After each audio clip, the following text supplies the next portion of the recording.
Okay. So we are, another item which is related to budgets, obviously. It's proposed state funding formula.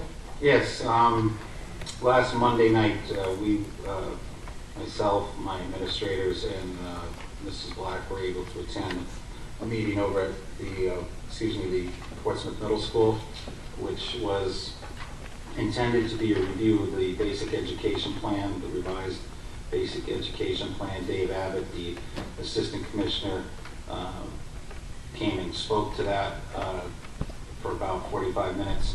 The remainder of the meeting focused in on the funding formula, and it just so happened, we were fortunate that Commissioner Gist was there as well.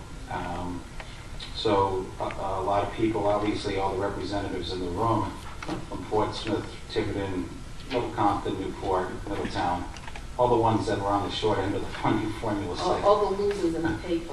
Yes, a lot of the districts that were not winners were present, so it wasn't a friendly environment. Well, everyone was well behaved, but it wasn't exactly a friendly environment.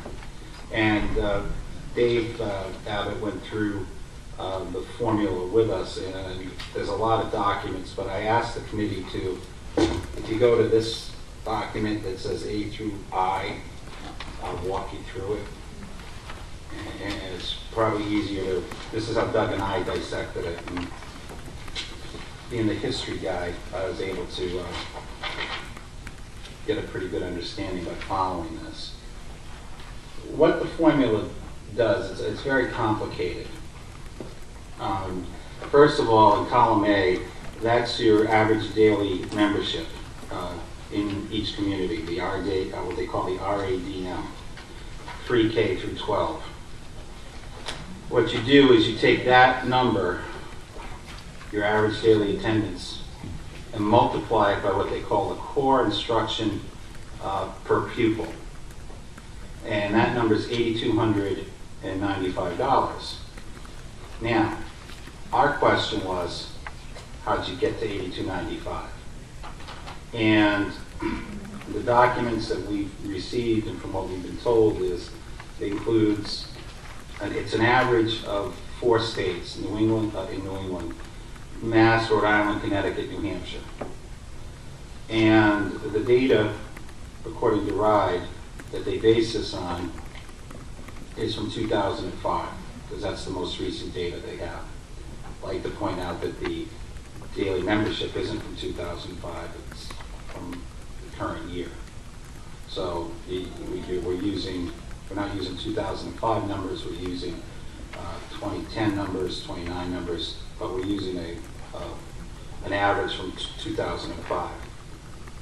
And according to RIDE, they did a study, and the folks from Brown, who were their advisors, took the average cost, and what they included in that average cost, or that core instructional amount or instruction amount, is the cost for instruction, instructional support, some operating costs, and all leadership costs. That goes into the $8,295.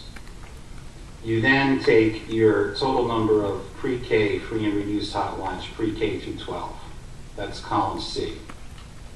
So you take the attendance, multiply it by the core instruction per pupil, add the number of free reduced, then you multiply it by 0.40 is what the state calls a success factor. And that is the number of students who are in free and reduced hot lunch for grades K through 6. And you then get to, which is 40% of the core, which the state has developed, is 33,118. So you multiply it by that, and then you come to, if you're down in Tiverton, core instruction plus student success gets you to $16,920. So that's taking columns A through D. You then get to what's called core instruction and student success total. The state then says, well, what's our share? Now, Doug and I have given you handouts. It's the square root sheet. It's also in your packet. To come up with the state share, you had to come up with what was called the district E-wave number, which in your packet is 6A1, and that is the total amount of money per town, that it's the value of the town, that what it's worth. And then they divide it by the number, and I'm just reading off the square root chart here. They then divide it by your average daily attendance for the district. You then, and you have to really see this to have it make any sense, then you take the state E-wave number, divide that by the state average daily attendance, and then that gives you a number. And then you got to minus that by 0.05, and that gets you, and then you square it, and then now you're in the square root number. Plus your percentage of pre-K kids that are free and reduced hot lunch. Divide by 2 and you square it, you get that state share number. Now Doug and I have, I mean, if you want to, I mean, we can walk you through it. I mean, we can give you worksheets and everything, but the bottom line is, going back to this sheet, once you calculate the state share, the state share for Tiverton is 24%. So you take 24% of your 16,920, and the state funding formula share is $4,065,368, which is a reduction overall of $1.4 million, or $1.498 from our current number, which is H. Now, what's important to understand in column H is that's our combined state aid number. That's operational costs plus restricted costs.